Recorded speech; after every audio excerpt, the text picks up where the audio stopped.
Hi, friends.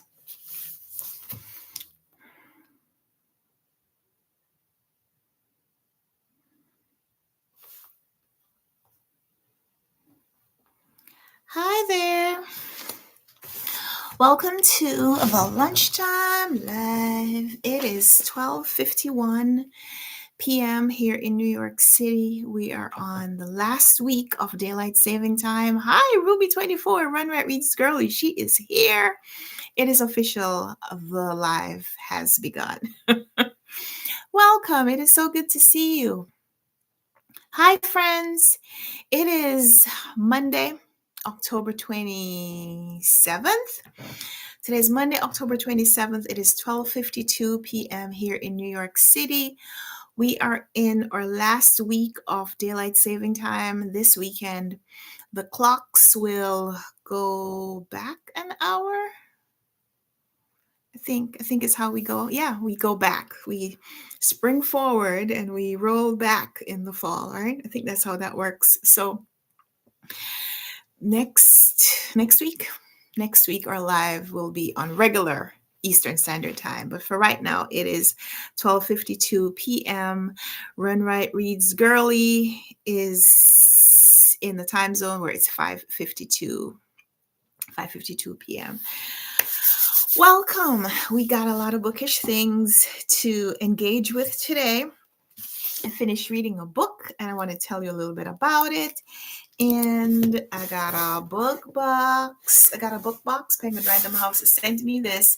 It came in on Thursday last week, and I was out. Thursday I had a doctor's appointment. I couldn't come on. And then Friday I was out doing all the things for the weekend because I had a program. I had a couple of programs that I had to get ready for. So if I haven't already told you, I'll tell you now. I do some volunteering at my church. I have a youth group that I lead, and we just kind of wrapped up a cycle. And so I had to get some things ready for the kids they'd accomplished some things, and I needed to get some things ready to celebrate their accomplishments. And so I had a lot of running around, a lot of errands to do on Friday.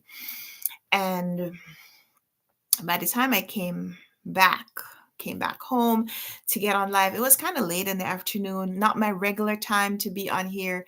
So while I was on here, a few of the friends came, but not the regular crew. And I felt like, even though I had the book box, I wanted to open this with you guys. So I saved it for today. It was a mammoth task to not open it by myself over the weekend. But I just kind of hid it. I put it somewhere where I wasn't seeing it all the time and just didn't think too much about it. And so it worked. Here we are on Monday afternoon, and the box is still here. It's funny.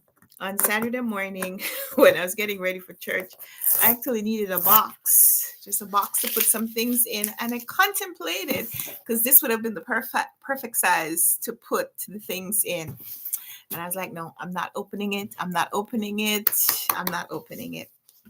So here we are.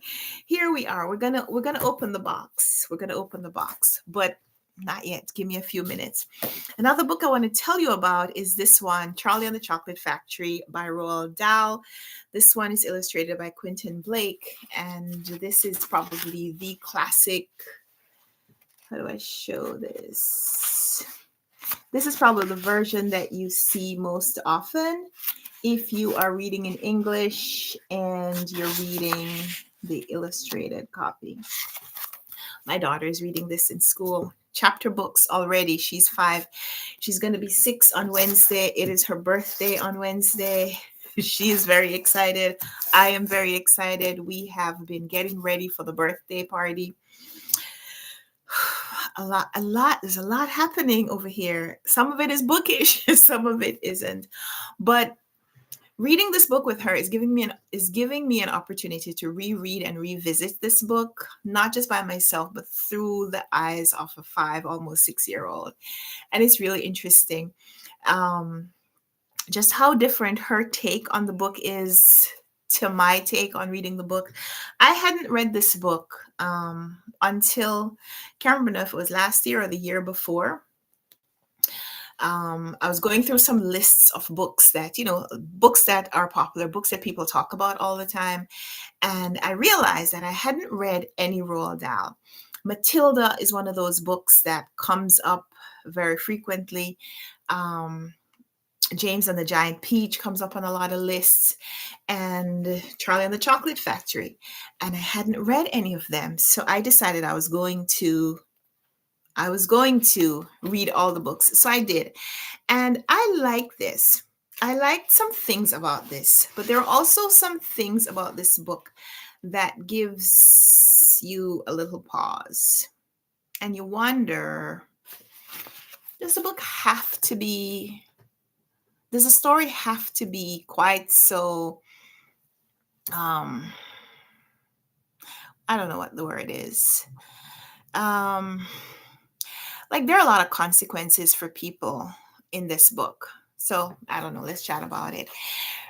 Ruby 24 Runwright Reads Girlie says, I can't move. My kitty is sleeping on me and now it's playing with my hand. That sounds like a really nice problem to have. It sounds like a really cozy setting. I love it. I love it. It is cold here in New York today, I might add. I don't have, my daughter has been asking for a pet. She alternates between a cat and a dog. And I don't know that we have bandwidth for either one right now, especially not right now. But yeah, the kitty playing with your hand and sleeping on you sounds delightful. So in Charlie and the Chocolate Factory, if you know the story, and if you don't, I'm not going to spoil it, but there are some prizes being given away.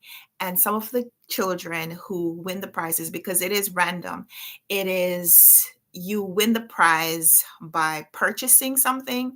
So anyone could make the purchase, anyone could really be in possession of this prize or this opportunity to get this prize. And some of the children who get these opportunities, they're flawed, like all of us. But the book focuses on their flaws. And there are some places where the author talks about those flaws in very unflattering ways. And so I see why this book has been criticized or critiqued for being like, it's not politically correct. It says things, it refers to people in ways that we wouldn't necessarily refer to people if we were talking to them, if we were face to face with them. Hi, my cozy little library is on. Welcome. Happy Monday. We're chatting a little bit about Charlie and the Chocolate Factory. So yeah, in this book, there are some ways to describe people that aren't nice. If you were talking to someone face to face, or if you were referring to them to an in real life person, you wouldn't use some of the terms that are used in here. Like there is a character in here who the author calls FAT. I don't even want to say the word FAT. I would use the word to describe myself, but I wouldn't use the word to describe someone else. And the fact that this character is described that way, it makes it a little challenging to give this book to children and give it to them and just say, read it, unless you have a discussion about how bodies can be presented and what are some of the ways that we should talk about other people or not. So, reading this book with my daughter, I am now having this conversation about, whether or not we need to talk about someone's physical appearance when we're describing them. Like, what are other ways that we can describe people without talking about their physical appearance? So, I didn't think that we would be reading this book together, my daughter and I, except that she's reading it in school. And so the conversation, I'm assuming, is being had there. And so I have to make sure that we are having the conversation together, because I don't want my 5-year-old, almost 6-year-old, calling someone calling someone the words that are talked about in here. So it's interesting to ponder like how children's books maybe have changed over the years. This book was first written this book was first published in 1964. 1964. There have been lots of reprintings. um The illustrations in here were copyrighted in 1998, so I'm guessing that's when this book, this illustrated edition, was first available. But the text is copyrighted in 1964. So I don't know, how we talked about people in 1964, but I feel like 60 years later, there are things about this book that haven't aged well. But yeah, Roald Dahl. My cozy little library says, "Oh my goodness, Roald Dahl, love that." In George's Marvelous Medicine, the description of the grandmother is something else, horrible, but one of my favorite authors. Yeah. I think Roald Dahl is spectacular as a children's author, captures the imagination with a lot of the stories.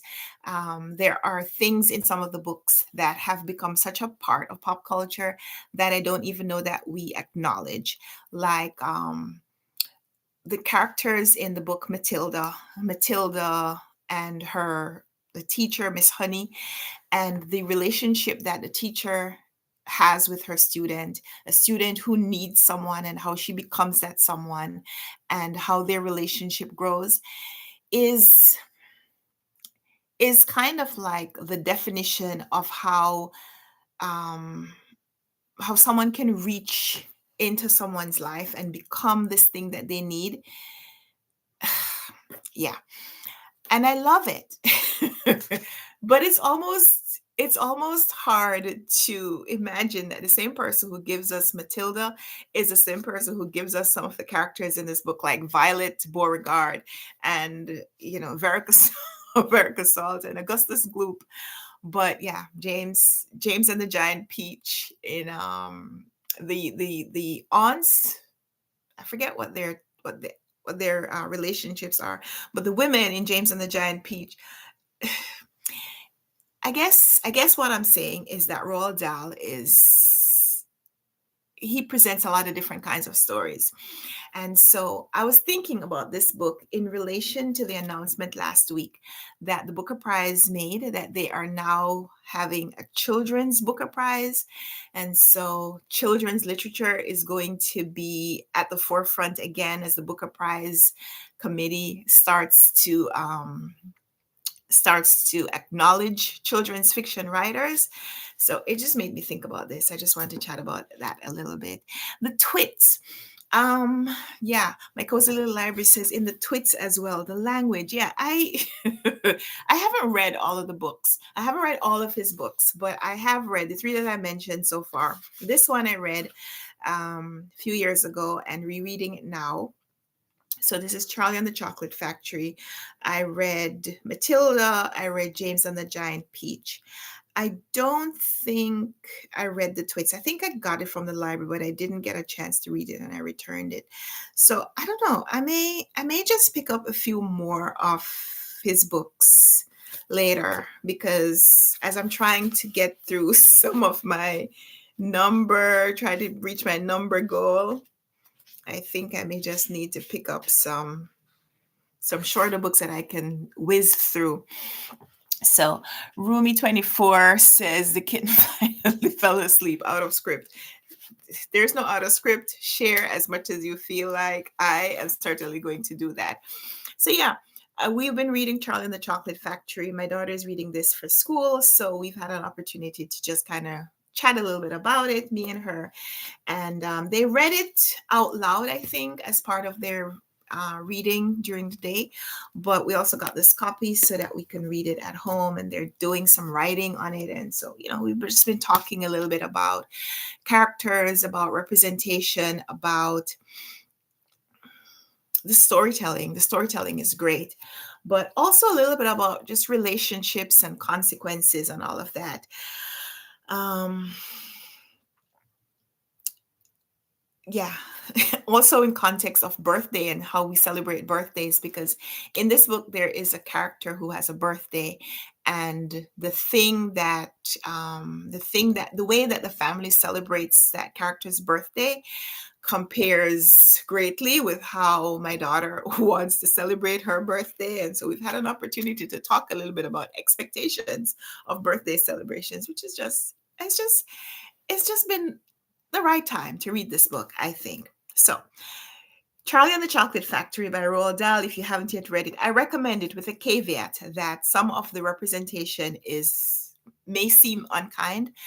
Think back to when the book was first published, but also think about this as maybe a way to talk about representation with the younger audience that this is designed for, because I think while this is a great story, it may not be appropriate for you to just give it to a small child to read without discussing being nice, the niceties, common decency. Did I say all of what I wanted to say? I hope so. Other things that have been going on, you may have heard. You may have heard in Jamaica right now, they are bracing for a big storm, hurricane. Hurricane Melissa is projected to hit the island of Jamaica later today, tonight, tomorrow morning. And I am just like,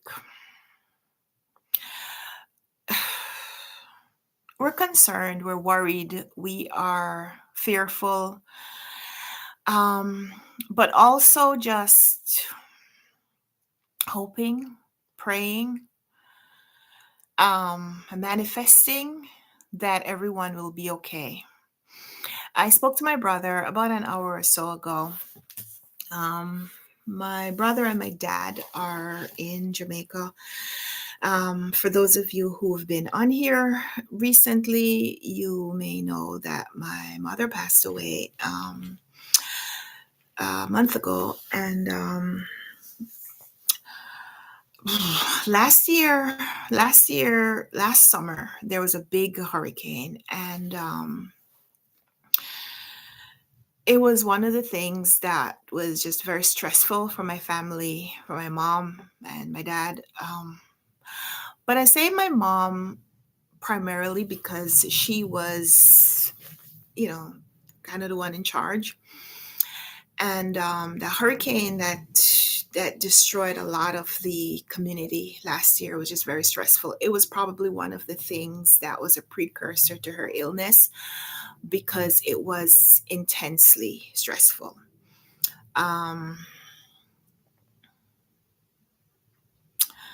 There was a lot of destruction.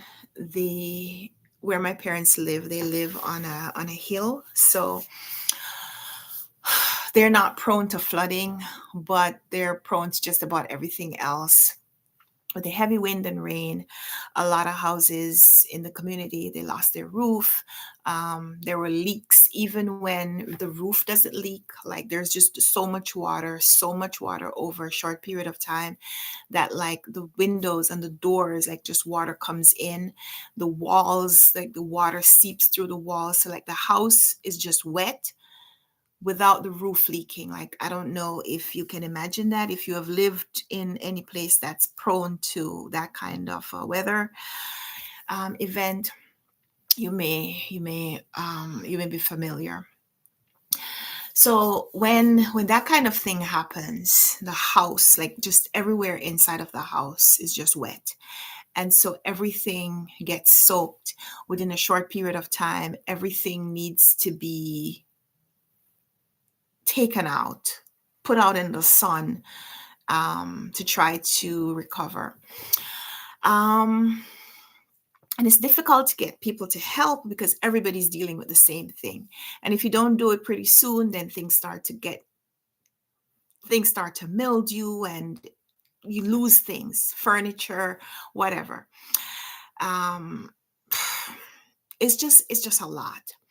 And that's if that's the only thing that you have to deal with. For a lot of people, including my brother, for a lot of people, when their houses are destroyed, the roof gets blown off, you have to try to figure out, how you're going to keep your possessions s- in some semblance of dryness, while you can get a roof back.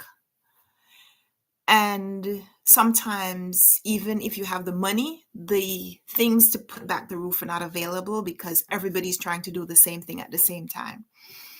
And then, of course, prices go up because if demand goes up, then price goes up, right?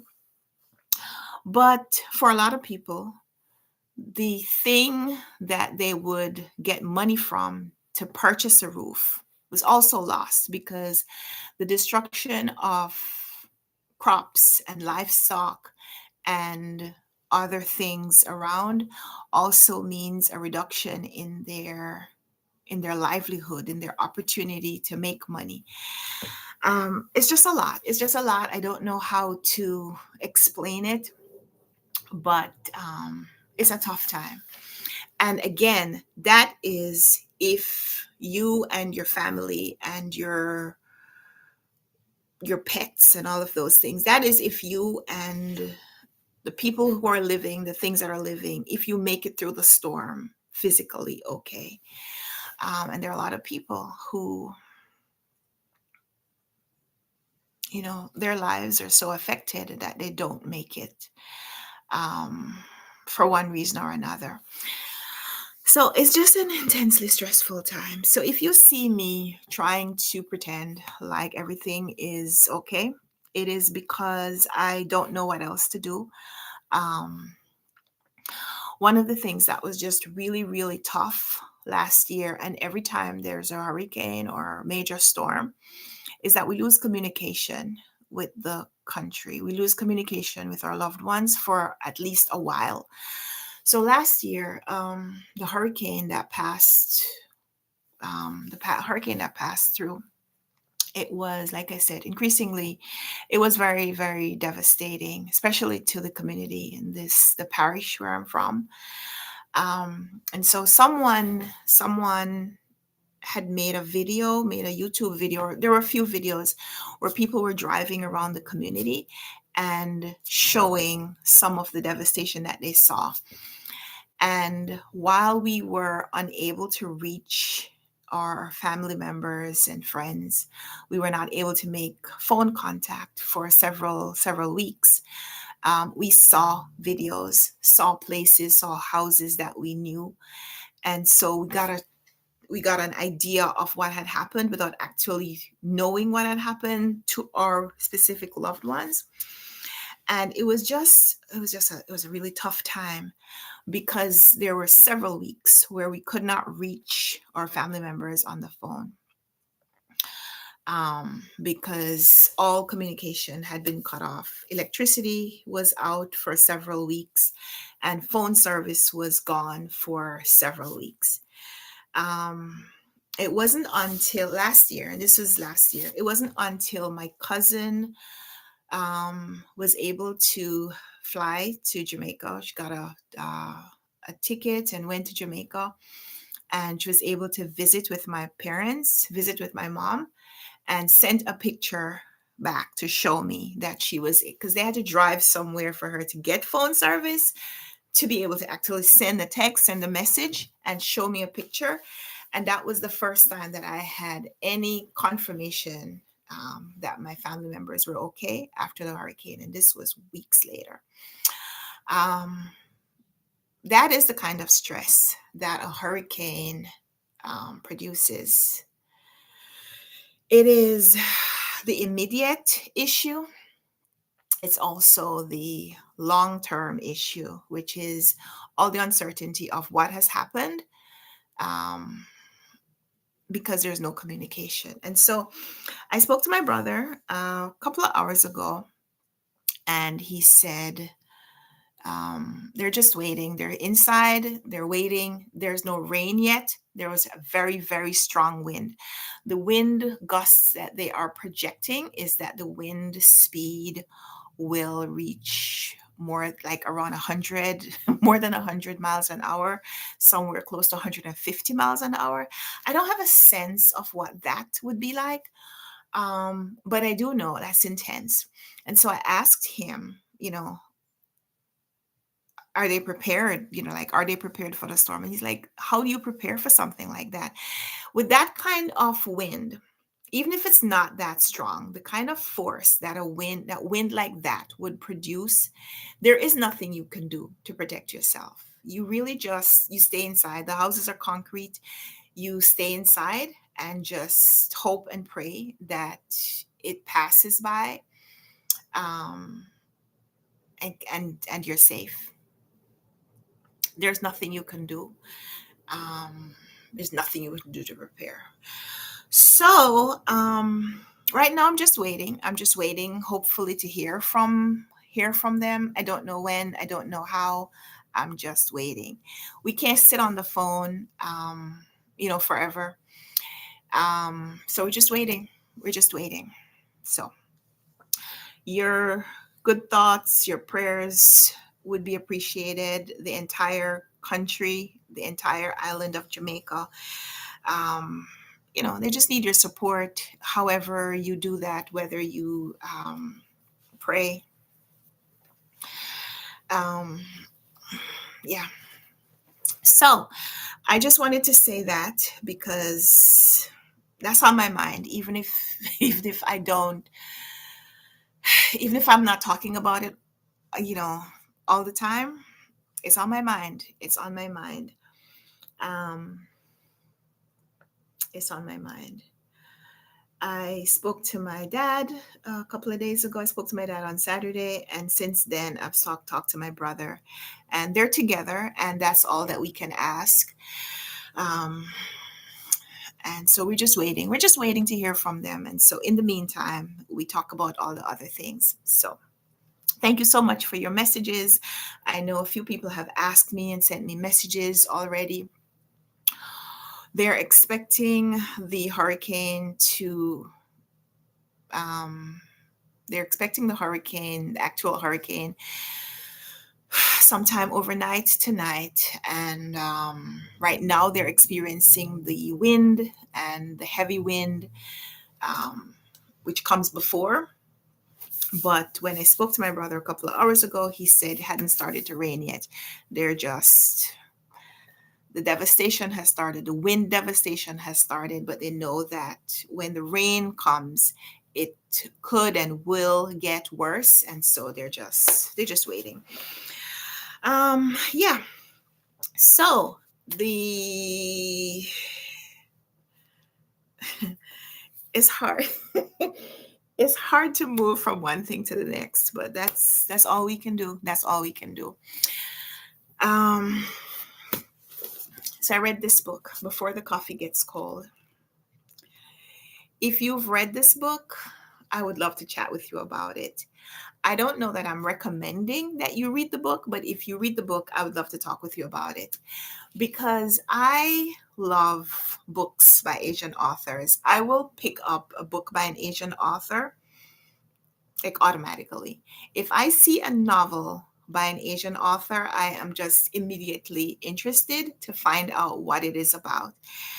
This was kind of striking to me. I have seen this cover on BookTube. When was the book first published in English? Let me see. So it's a translated novel. Before the Coffee Gets Cold is written by Toshikazu Kawaguchi. Toshikazu Kawaguchi. I don't know if I'm pronouncing that right. I promise I will look it up. I will look it up. Let's just say Kawaguchi is the author and is translated from Japanese by Jeffrey Trussello. I think I promised before that I would look up the pronunciation. I will this time. So I'm going to put it here so you could see. Before the Coffee Gets Cold, that's the author and the translator. So it's translated from Japanese. This is the cover. I was looking up when it was first published. So let's look that up this time. First published in 2019, originally published in Japanese in 2015, first published in 2019 in the United Kingdom, Copyright 2020.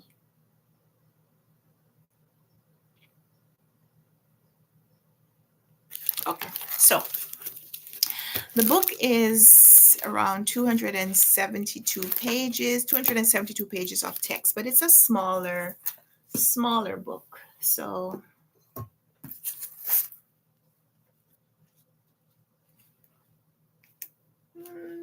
comparable. Um, Before the coffee gets cold, the cover to me is a little minimalist. It's a table, two chairs, a lamp on the table, two cups of coffee, and a cat. And the cat is black. Black? Dark brown. Okay. So there is a question on the top of the book. What would you change if you could travel back in time? And that is misleading because the book is about the opportunity that may exist to travel back in time, but there is a caveat that if you travel back in time, you cannot change anything. So the question is a thought experiment that you are not really able to conduct within the narrative, but it's one that you would probably ponder over because you may ask yourself, what is the point of traveling back in time if you can't change anything? However, every time travel has ever been presented in the media, whether it's a book or a movie, it's always been like the rule of time travel that when you go back, you can't change anything in the past that would impact the present. And if you believe in the lingering effects or the ripple effect of any small action will lead to something else being changed, then you must know that if you change something in the past, it will impact something that happens later. If you go back to the past and prevent your parents from meeting in some way, then you no longer exist because your parents didn't meet in order to have you. So you don't just exist in the present, you would then not exist in the past.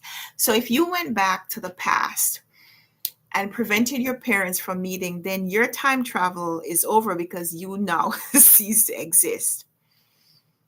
And also, all record of you would cease to exist because you never existed. If you went back in the past and changed the food that you ate,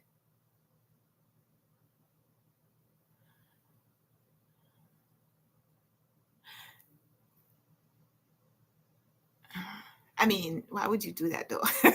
I'm guessing you would change something that is meaningful. Okay, you went back to the past and changed a decision that you made, like changed the school that you accepted or that you decided to go to for college, change your college applications.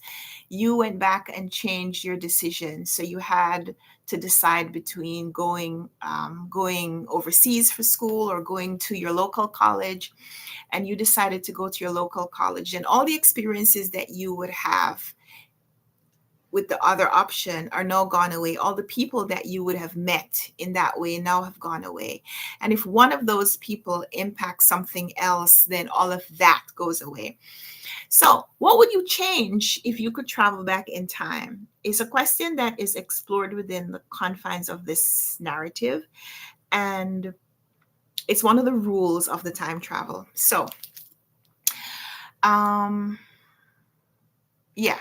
So what do you do when you can't change anything? So here's the very brief synopsis of this book. Here's a cafe, and people coming into the cafe, and it's not advertised in any way, it's more word of mouth. People hear about it. But when the rules, and if they inquire, nobody's telling them that this is possible, but if they inquire, they've heard the legend and they inquire about time travel, then they are presented with what the rules of time travel would be. And one of the rules is that if you go back in time, you can't change anything. You can only meet someone in this cafe. You can only meet someone, you can only go back in time in the cafe. So you can't just choose to go back in time to Jamaica. I couldn't go to this cafe in Japan and travel back in time to Jamaica. I can only travel back in time to another time in the same cafe.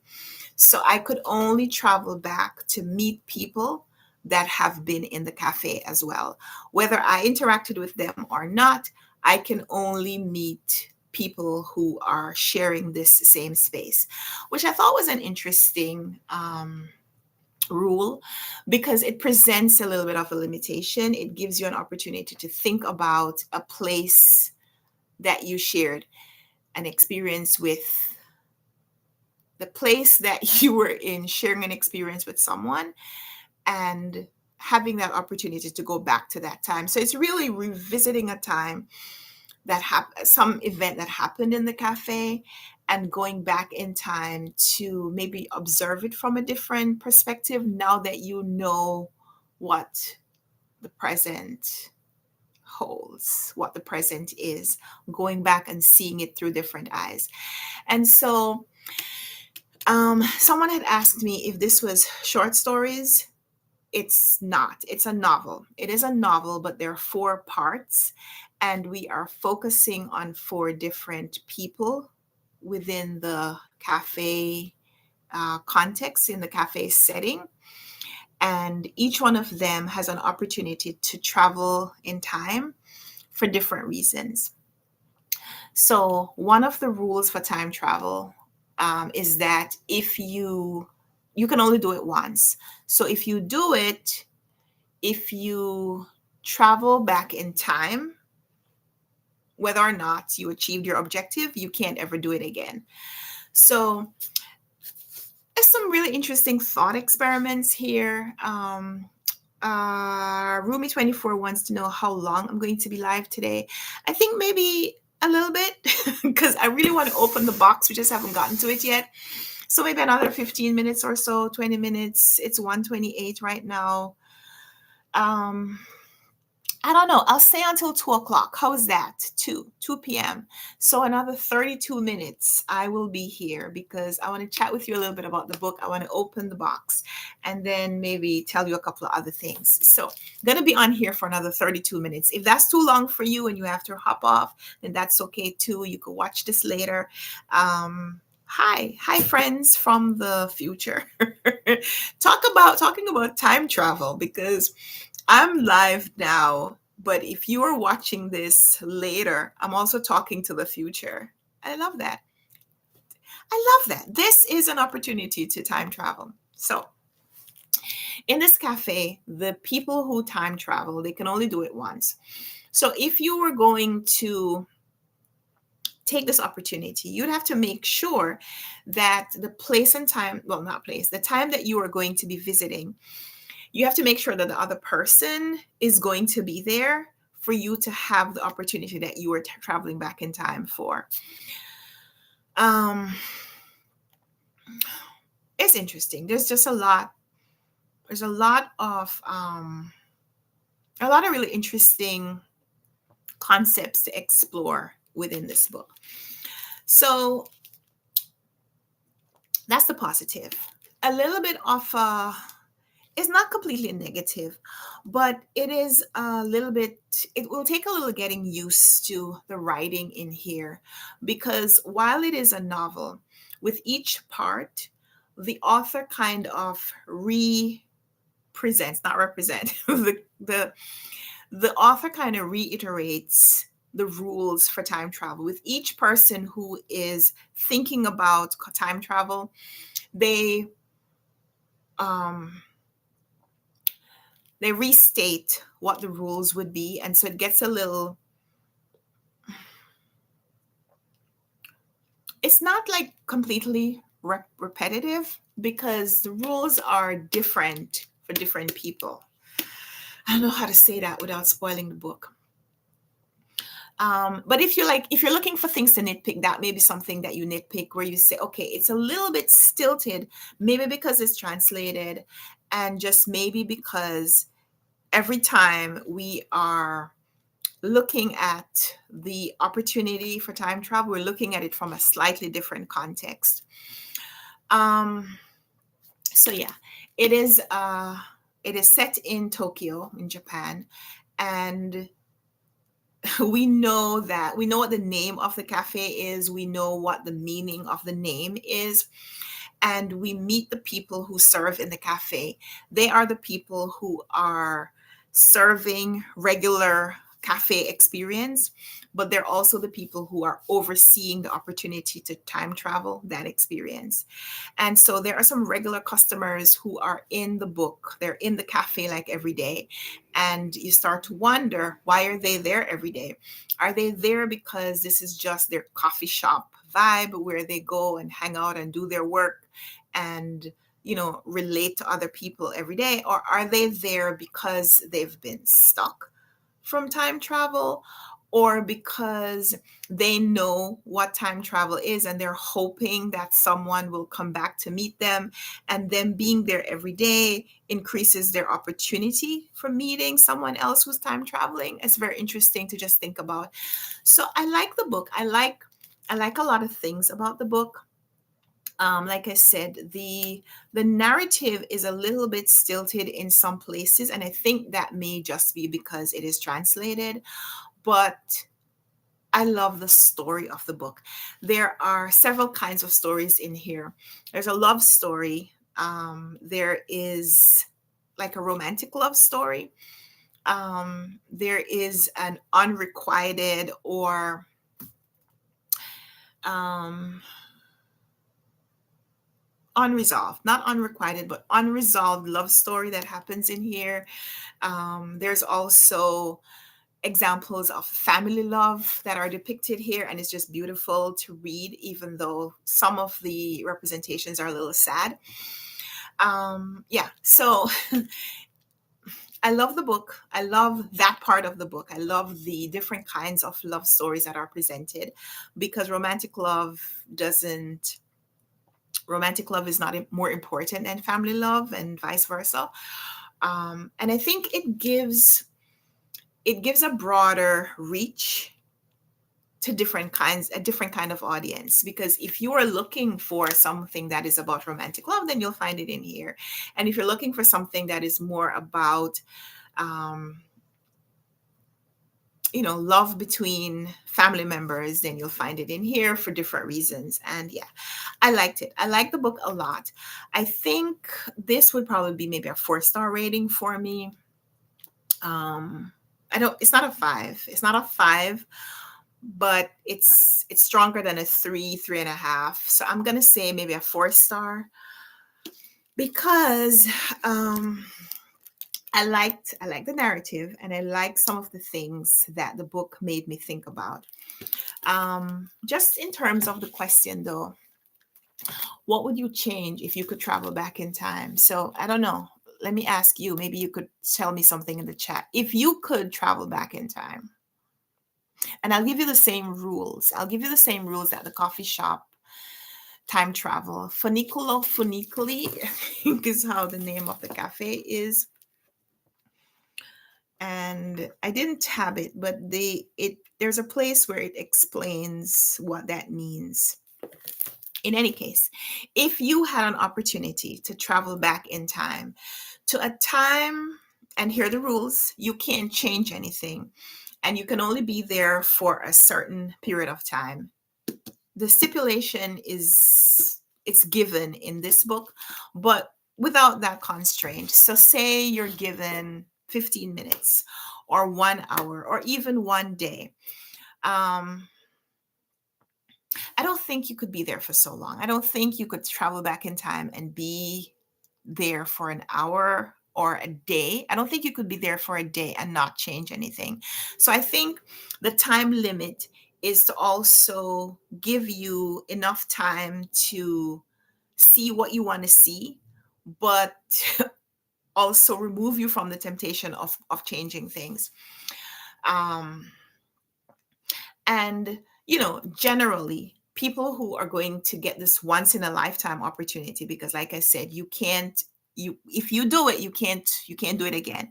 If you sit in the chair to travel back in time, you can never go back to sit in that chair again. The opportunity only exists once, whether you achieve your objective or not. So, what is the one time that you would want to visit that would be important enough for you to use this once in a lifetime opportunity? So I'm going to ask you to tell me in the chat. I've been thinking about mine. So the risk. So you could write it. I'll just chat until I see your responses. So one of the big risks in here, and they enforce the time limit. There are consequences if you don't stick to the time limit. But the reason for the time limit, like I said, is going to be multiple. One of which is that it is going to be an emotional experience for you, because you have the perspective of being from the present. You're going back in time to see someone, to talk with someone who doesn't know. They know you in the past, but they don't know that you have information from their future, which is your present. So you then have an emotional burden of not sharing with them anything that you know from the future, their future. So if you're going to visit a time and see someone who is about to become ill, or someone who already knows that they're ill but is about to become worse, you have information that they don't have, and you now have the emotional burden of having a time to talk with them where you don't share what you know. Because if they know what's going to happen, they may do things to change the present that would impact your future. um yeah, so it's almost a given that if you went back in time, if you had an opportunity to go back in time, it would be to something that is emotionally significant to you. But it also seems like it would be such a burden for you to have that experience, but not be able to tell the people that you are seeing, that you're meeting, why you are here. So imagine going back in time to meet someone who is no longer alive. How would you do that? Like, how would you meet that person, and knowing what you know, not change or not communicate with them what you could that would make them change things? You know what I'm saying? It's like going back in time to meeting JFK the night before he was assassinated. How would you sit across from him and talk to him for 10 or 15 minutes and not tell him, don't ride in the car? Tell them not to put the top down. Tell them to keep the windows up. Leave tonight. Don't go on the motorcade. Like, how would you, knowing what you know, not break the rules? So that, I think, is emotional burden. And I think it's why in the book they talk about how a lot of people, after they hear the rules, they decide they're not going to do the time travel. So yeah, I've been thinking about what my thing would be, what my time would be if I could go back in time to a place. No, not a place. Well, the place is given. If there was such a place that I could go back in time and see someone and just spend time with them without changing anything. Um,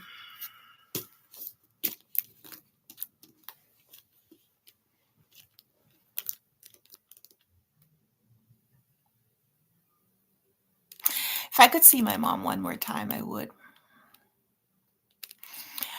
it would be very, very hard. I think it would probably be impossible for me to not convince her to do something different.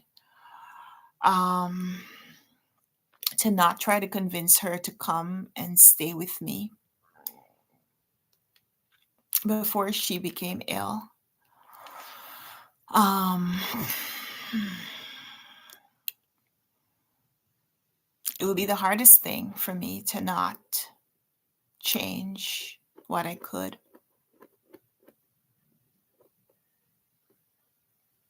But I think if I could just see her one more time, whew, and touch her,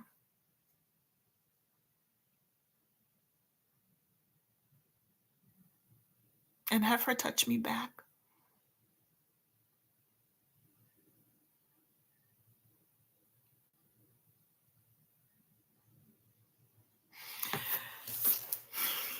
I'd do it. I'd do it. Yeah, I'd do it. Oh, yeah.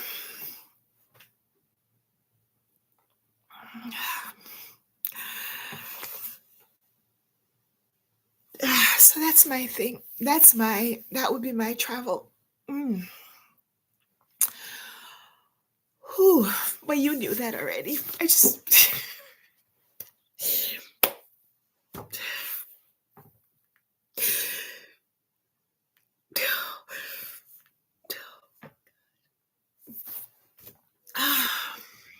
Sorry. Thanks. You knew that. You knew that. I didn't want to say it because I knew this would happen. So, but I had to say it just in case it was an opportunity for me to travel back in time. And by saying it out loud, it would invoke it. I would. But I don't know how I would, stay there and not tell her to do something different. And I think about her all the time, like all the time. And I wish I could go back and convince her to come and stay with me. Oh, man, I just. Whew.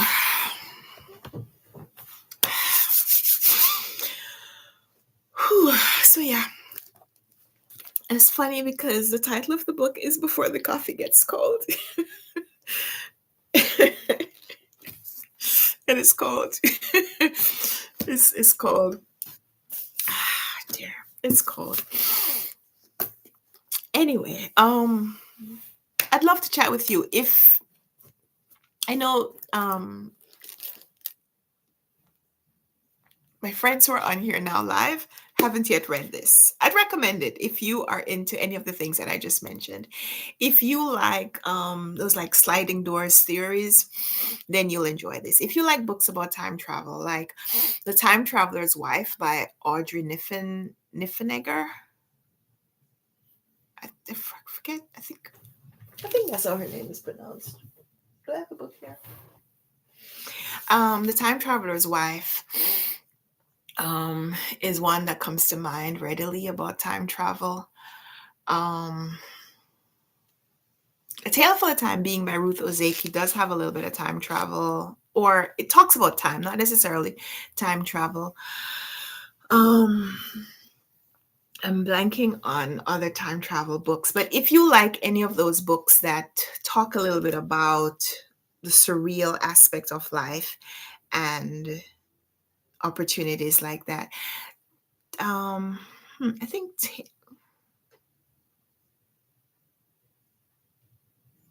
I don't remember. But yeah, if you like books like that, then I'd love to hear your thoughts on this one if you read it when you read it. So, for my friends who are going to be watching this later, if you've read this book or if you've heard other discussions of this book and you're interested in it and want to ask me specific questions, please let me know. If you have heard about the book and heard negative reviews and so you don't think you'd pick up the book, I'd love to hear that too, because I looked up the Goodreads reviews, and I don't think this has a very high rating. Um,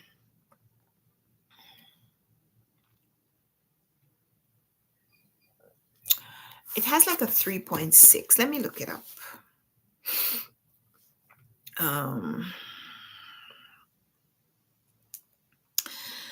Let me look at the Goodreads ratings.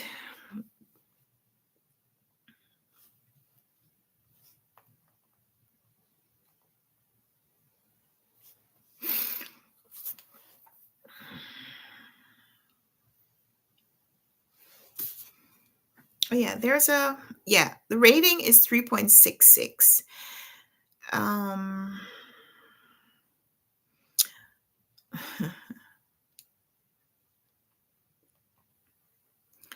The rating.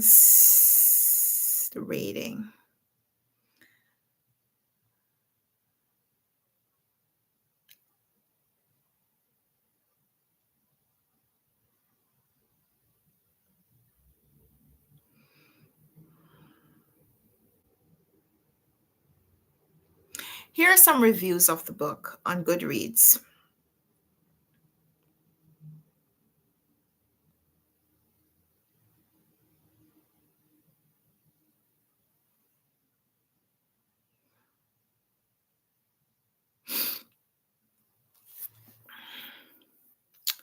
Yeah. So without spoiling it, I might skip over, I might paraphrase some of the reviews. One person who gave it a 4-star review, like me, said, I'm torn on this one. I really like the individual stories of the time travelers, but I found I was left wanting more. Who was the woman on the chair? How did she end up stuck there? Why would you go back in time anyway? It felt like there were hints dropped throughout that there was going to be more to the story, but the book never actually delivered on that. I did genuinely enjoy, though. The book is kind of minimalist in its delivery. Oh, bye, Rumi24. I know she said she would have loved to stay longer, but she has to go. Thank you so much. I'm so sorry you didn't get to stay for the unboxing. You will have to later. Are you still here, Rumi? Because if you are, then I'll open the box now because I know you were waiting for it. Can you stay for 2 minutes? I'll open the box for you. She said, bye. But I think she's going to stay. Are you going to stay? If you could go back in time, who would you want to see and what would you say? If you only had the amount of time together that it takes for a cup of coffee to go cold, would that change anything? Yeah. Yeah, I think some of the reviews talked about some of the things that we already mentioned. All right, we're on a time crunch. I promised Rumi that we're going to open the box. So we're going to open the box because I'm getting a little sidetracked. This whole time travel business has me all messed up. All right, we are here to open the box. I'm going to tell you what I tell you every time we get a box to open. And the publishers send me the books for you. They just send the books to me because they can't deliver them to everybody all over the world. But the books are for you, so we are going to let you see what's in the box. I'm going to let you see before I do because that's just how we do it over here. It's unboxing time. I think we need an unboxing anyway. Let's see what's in. Oh, a lot of packaging. Oh, I'm supposed to close my eyes. Is it one book or two? It's 2 books. Oh. Okay, let's see what this one is. Is this the cover? Oh, it's Victor Laval. Victor Laval has a new book out, and I think these are all the books. Wow. This is a Victor Laval quartet. Oh, this is better than I expected. It's 4 books from the same author. and they have been reprinted so that they all go together. Oh, isn't this stunning? So, which one is first? It is The Changeling. It is Lone Women. It is The Devil in Silver and Big Machine. It is the Laval Quartet. There are 4 books, and they've been reprinted. I think one of these new.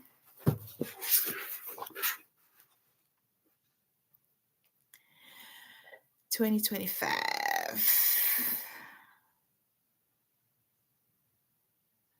Oh, it's just so pretty. And listen, I don't collect a lot of paperbacks, but I love that this exists because it's a set. All right, so this was copyright 2023. Lone Women. Devil in Silver is 2012.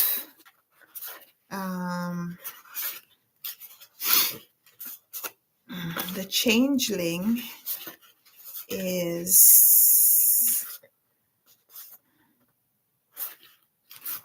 The Changeling book 3. The Changeling is 2017, so that's going to be in between those two. And Big Machine is 2009. So Big Machine is first. So I think this is the order. Big Machine, The Devil in Silver, The Changeling, and Lone Women, because I think this one came out 2023. This one came out last. It is the Laval Quartet. I'm so excited. Thank you so much to Penguin Random House for having gifted me these 4 books. These are going to find a special place on the shelf. I haven't yet read any of the books. I think these are mystery horror. Not completely my jam generally, but I find that when I read genre fiction, I'm mostly pleasantly surprised. So these are so pretty, right? Rumi says they're so pretty. And there's more. Yes, there are 4 books. My cozy little library says, yay. I love this. I love when the books match. It's always puzzling to me when the publishers change how books are printed, like midway through a series or something. These are not a series. I think these are all standalone novels. But I just love a box set. I love to see books that when you put them together, they line up. It's like I was collecting. I still am, not was. Collecting Toni Morrison's. I'm collecting Toni Morrison's books that are published with this cover. And I have these 2. And I know that there's a set where you can buy all the books like this, but I already have some. So I don't want to buy more. I don't want to rebuy these. So I was collecting these, and then I realized that I also like this other cover that I also have. Is this it?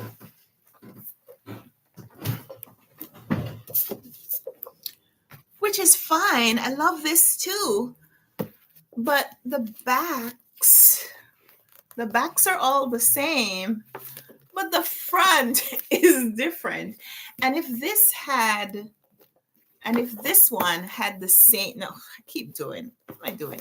If this one had the same font that this one had, even with the picture, then it would be fine. But